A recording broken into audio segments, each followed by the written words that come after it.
శుభం బియాత్ శ్రీ గురుభ్యో నమః. మీనరాశి వారికి జూన్ 1వ తారీఖు నుండి 15వ తారీఖు వరకు ఏ విధంగా ఉంది విషయాన్ని మనం విశేషంగా తెలుసుకోవడం ప్రయత్నం చేద్దాం.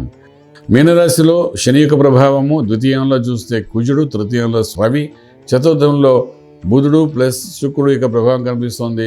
పంచమంలో బృహస్పతి యొక్క అనుగ్రహం పూర్తిగా కనబడుతుంది. అదేవిధంగా మనం చూసుకుంటే లాభస్థానంలో ఎటువంటి గ్రహాలు లేనప్పటికీ కూడా వ్యయాల్లో మాత్రం ఇక్కడ మనకు 2 గ్రహాలు కనిపిస్తున్నాయి. అవి అందులో ఒక భాగంగా రాహు విశేషంగా కనిపిస్తున్నాడు. ఓకే, రాహు 12వ ఇంట్లో ఉండడం అనేది ఒక దోషంగా మనం పరిగణిస్తాము.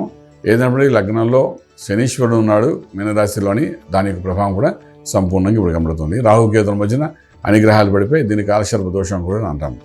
ఇలాంటి పరిస్థితుల్లో మనకు ఆర్థిక విషయానికి వచ్చినప్పుడు గురువు యొక్క విశేషమైన దృష్టి మీనరాశి మీద పడుతుంది కాబట్టి ఉద్యోగరీత్యా చేసే ప్రయత్నాల్లో 110% సక్సెస్ఫుల్ అవుతారు. ప్రయత్నాల లోపల లేకుండా చేయండి, సక్సెస్ అనేది ఫాలోస్ యూ. ఒకటి, అలాగే వ్యాపారంలో కూడా కొత్త వ్యాపారాలకు శ్రీకారం చుడతారు. దానికి సంబంధించిన బ్రాస్లెట్స్ తీసుకోవడం, దానికి సంబంధించిన పేపర్ వర్క్స్ అని చేసుకోవడం, మెమోరాండం ఆఫ్ అండర్స్టాండింగ్తో అని చేసుకోవడం, ఇవన్నీ మనకు చాలా ఉపయోగపడే పరిస్థితి కనబడుతుంది. ఏదైనా వ్యాపారంలో ఒక అడుగు ముందు వేయాలంటే మాత్రం సక్సెస్ఫుల్ ఉంది. 15 రోజులు బాగానే కనబడుతుంది చెప్పగలుగుతాం. ఇంపోర్ట్ ఎక్స్పోర్ట్ వ్యాపారాలు చాలా అనుకూలంగా ఉన్నాయి. అది కాకుండా విదేశాలకు వెళ్ళి చదువుకోవాలనుకున్న విద్యార్థులకు చాలా అనుకూలంగా ఉంది. విదేశాలు చదువుకుంటున్న విద్యార్థులకు ఉద్యోగరీత్యా చేసే ప్రయత్నాలు కూడా సక్సెస్ఫుల్ బాగానే కనబడుతుంది చెప్పవచ్చు. ఇవన్నీ ఒక ఎత్తుగా తీసుకుంటే శుభవార్తలు వింటారు, శుభైన కార్యక్రమంలో పాల్గొంటారు. అలా విధంగా గృహప్రవేశం, శంకుస్థాపన, భూమి పూజ ఇటువంటి కార్యక్రమంలో కూడా పాల్గొంటారు.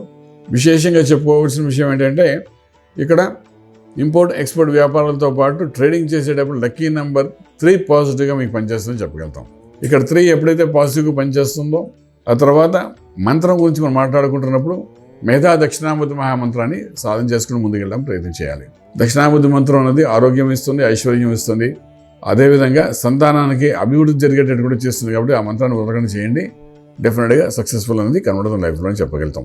ఇదిలాగా ఉంటే ఆరోగ్యమే మహాభాగ్యం అనుకుంటాం కాబట్టి ఆరోగ్య విషయాల గురించి మనం మాట్లాడుకుంటున్నప్పుడు ఇక్కడ షష్ఠస్థానంలో కేతు యొక్క ప్రభావం కనిపిస్తుంది తప్ప వేరే ఇంకే గ్రహం లేదు. కాబట్టి కేతుకు సంబంధించిన వరకు 6వ స్థానం అంటే ఇండైజెస్ట్ సిస్టంలో ఎఫెక్ట్గా కనబడుతుంది. అలాగే డయాగ్నోస్ సిస్టంలో మొత్తం ఇబ్బంది పెట్టి మానసిక ఒత్తిడి తెచ్చే అవకాశం ఉంది. కాబట్టి దాని నుండి అధిగమించి ముందుకు వెళ్ళడానికి గురువు మంత్ర సాధన చేసుకుంటూ వెళ్ళండి. ఎవరు గురువుగా భావిస్తే వాళ్ళ మంత్రాన్ని సాధన చేసుకుంటూ వెళ్తుండండి. డెఫినెట్గా రాజమార్గంలో రాజయోగం పొందగలుగుతారు. శుభం వ్యాధు. పూర్తి వివరాలకు సంప్రదించండి శ్రీ వేదమాత గాయత్రి జ్యోతిష్యాలయం, Brahmasri మంతా Suryanarayana Sharma garu, Srinilayam, first floor, 101, Sai Vaibhav layout, Chitrapuri colony పక్కన, కాజాగూడ, హైదరాబాద్ 500008. సంప్రదించవలసిన ఫోన్ నంబర్ 8855559147, 8855559148, 9849996644.